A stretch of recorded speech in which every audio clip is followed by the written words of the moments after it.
But through it all, we've persevered, supporting some of the biggest ideas in modern history. So why should our anniversary matter to you? Because for 200 years, we've been helping ideas move from ambition to achievement. And the next great idea could be yours. Want to enter the world of limitless opportunities like I did? TradeIndia.com is the answer. The most effective platform for global buyers and sellers. TradeIndia.com gives you access to the world, making it a smaller place.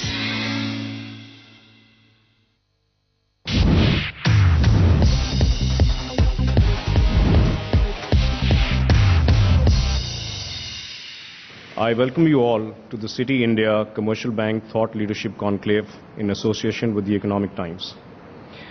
I would like to thank the Deputy Governor of the RBI, Dr. K.C. Chakrabarty, for gracing this occasion. I would also like to thank the Citibank India CCO, Mr. Pramit Javeri, our country business manager for the Global Consumer Group, Mr. Anand Selva Kesari, and Mr. Gaurang Harangadi, who heads the Commercial Bank for the Asia Pacific, for being here today. I am delighted to inform you that on 16th June 2012, Citi will complete 200 years of existence. On this momentous occasion, we would like to thank each and every one of our stakeholders who have made it possible for Citi to be a catalyst of progress through these years. The commercial bank at Citi covers the growing medium and small business segments by offering its global connectivity, supply chain linkages, and sophisticated product capabilities. Citibank is amongst the first foreign banks in India to have a dedicated business unit focused on emerging enterprises. With a share of over 10% of the country's GDP, the small and mid-market enterprises represents one of the highest growth opportunities for all of us. We believe that a large part of our client base will become the large corporate sector India in the future.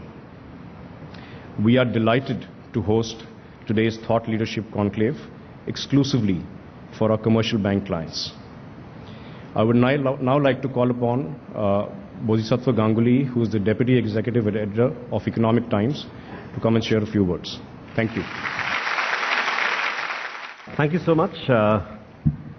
Thank you, ladies and gentlemen. I'd like to acknowledge some of our distinguished guests, Dr. K.C. Chakrabarty, the Deputy Governor of RBI, Pramit, who heads Citi in India, Mr. Venu Srinivasan, Ms. Swati Piramal. So I'll just in fact, briefly introduce Dr. Chakrabarty. Dr. Chakrabarty is an accomplished, seasoned banker with over 3 decades of experience in commercial banking. He joined the Reserve Bank in June 2009, assuming the charge of Deputy Governor. Before taking his current responsibilities, he was CMD of Punjab National Bank, and before that of Indian Bank for about 2 years. He's also been the chairman of the Indian Bank Association for a brief period. His current assignment includes guiding and overseeing the areas pertaining to supervision of banks, currency management, customer service, HRD, and rural credit. He's the bank's nominee to the Financial Stability Board. So without much ado, can I ask him to deliver his opening remarks, controversial or otherwise? Thank you. Good morning to all of you. Shri Bodhisattva Ganguly, Deputy Executive Editor, The Economic Times. Shri Pramit Javeri, Chief Executive Officer, Citibank. Of course, we have our great industrialists from the country, Mr. Venu Srinivasan, Mrs. Swati Piramal, and other distinguished businessmen, industrialists, academicians, people from the media, especially Senior Editor ET, Mrs. Paramita Chatterjee, people from the Citibank, distinguished panelists, distinguished guests, members of the print and electronic media, ladies and gentlemen. Let me at the outset congratulate Citibank for about to complete 200 years of its existence. I am also thankful to Economic Times that they have taken up this particular seminar in the true spirit. Now the topic of this seminar is empowering the growth of emerging enterprises. When we are talking of emerging enterprises, we have to invariably talk of small and medium enterprises. Because what I see, any country's manufacturing sector will grow only with the help of, if we are having abundant number of vibrant small and medium enterprises. SMEs plays a critical role in the economic and social development of emerging markets, and their role needs to be strengthened further in view of their contribution towards fostering equitable growth and employment generation. It is imperative to enhance SMEs' competitiveness, which require the creation of enabling legal, regulatory and administrative environment, access to finance, and capable institutional structure, and most importantly, human capital. Efforts should be made to take full advantage of opportunities made available by globalization.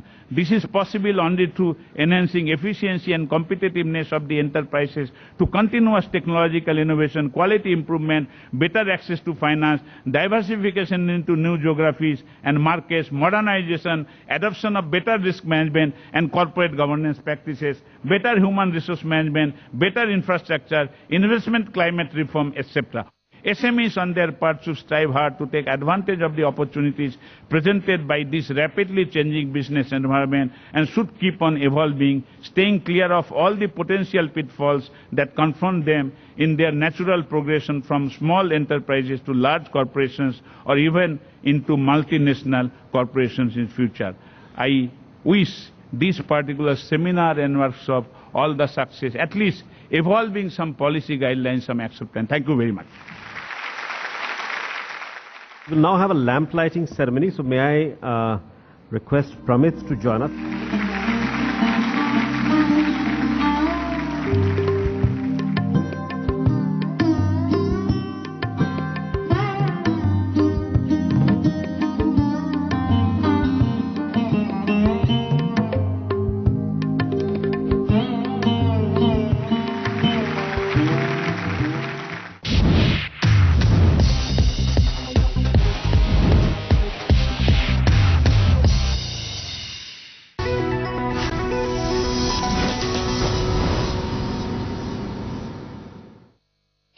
Commercial bank business of Citi.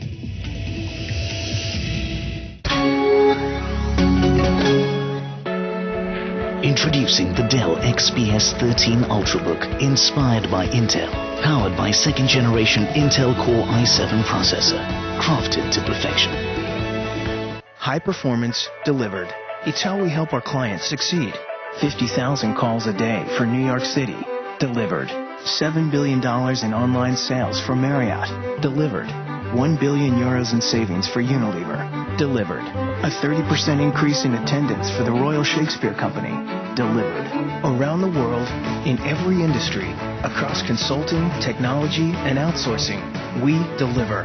Accenture. High performance delivered. New Godrej Eon. Less power than a hairdryer. Godrej Eon, India's most energy-efficient air conditioner.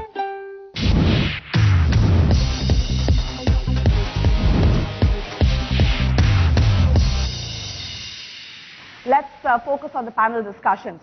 I'm Paramita Chatterjee with ET Now, and as part of our first discussion this morning, it gives me great pleasure to call on stage the panelists for this round. Dr. Swati Piramal, the Director of Strategic Alliances and Communications at Piramal Healthcare. Mr. Venu Srinivasan, the Chairman of TVS Motor Company. Mr. Gaurang Hattangari, the MD and Head Asia APAC Commercial Bank at Citibank. And Mr. Mateg Merlak, who is the Chairman of the Europe-India SME Business Council. Ladies and gentlemen, many thanks for joining us on the panel.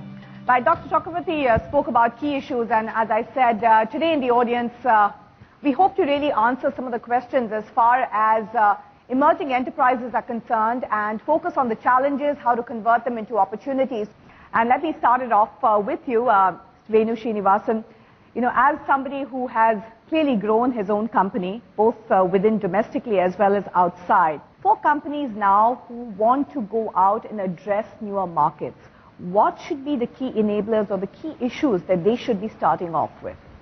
I think there are a few issues that really come to mind. The first is, how do you manage beyond line of sight? I think beyond line of sight, when you manage your review control mechanisms and the way you track information, your MIS, has to be of a much better nature than when everything is in your line of sight. The second issue is obviously should have been the first issue, but I deliberately put it second, is people.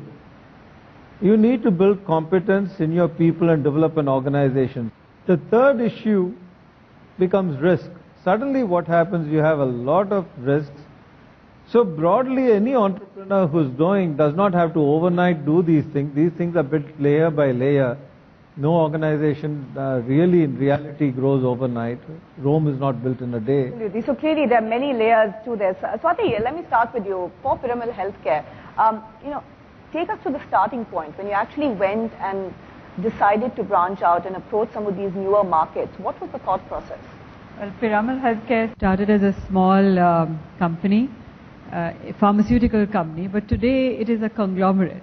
So to add to what Venu is saying, is sometimes not only in one business, sometimes it's in many different businesses, and there is the issue of how much should you put into a new business, what kind of business is it, should you look all over the world, where should you find it. So today 70% of our revenue is from abroad. Karan, let me come to you. At this point in time, in the current environment, banks and financial institutions are fairly skeptical. They're scared. They've been burnt. So, the model that Swati has spoken about, in terms of companies coming to you, and I'm not saying specifically in your bank, I'm just talking broadly in the sector, and, really trying to come up with newer ideas and really wanting to go out there and try and conquer the world, so to speak. They have to have their feet grounded in reality. What is the reality today with companies who want to go ahead and tap markets, whether it is in terms of financing and really in terms of the strategy that they should have in place? Yeah, I think that's a good question. So, to add to both what Venu and Swati said, in Citi, in our commercial bank, we deal with all sorts of small and mid-sized companies. So, there is a wide range. So, you have auto component companies, you have pharmaceutical companies, you also have service companies. And I think, like you said, the environment now is quite different from about 5 years ago when there was exuberance. Today, I think the environment is uncertain. There is a lot more volatility in the system, both in financial markets and in commodity markets. So I think the need to have a clear focus strategy is really important. Whether you're expanding locally or internationally, you need to be very clear about why you're doing it. Right. Okay. So have that clear strategy in place. So we've got Natek here, and you're, representing the European arena, which sort of gives us a case study. If I, as a company, want to go ahead, I have that clear strategy, maybe even an innovative product. The fact of the matter is, and I have access to capital. If a lot of ifs and buts on the way.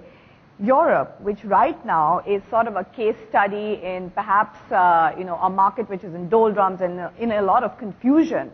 Perhaps as an Indian company, I'll say, listen, that's the last market I should approach.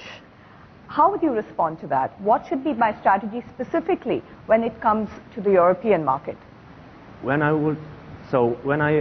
try to tap the European market, I will tap first small country. Why? Because I can build up references, very good references, small markets. It doesn't require so big capacities also of the company, from the sense of the capital, from the sense of manpower, etc., etc. These are 2 points which I would like to first highlight it. But the other points are in a second step. I would like to tap and get a very good and big and strong strategic local partner. So with this local partner, we can be much stronger when we try to expand the business. And also the risks are much lower. Why? Because this local partner can enable us and open new channels. Key learnings, key takeaways. Venu, let me start with you. Sort of a bullet point strategy. We've been talking a lot about strategy, but a bullet point strategy, we always like to summarize it quickly on TV, but what would you say? I think what I said at the beginning, a clear idea of your vision and mission. I think, a compelling vision that drives you and your strategy to go. Two, I think you must then take the people issues, the financial risks, the jurisdictional risks, and do it step by step. The key thing when you're going overseas is to make sure that your first beachhead is solid.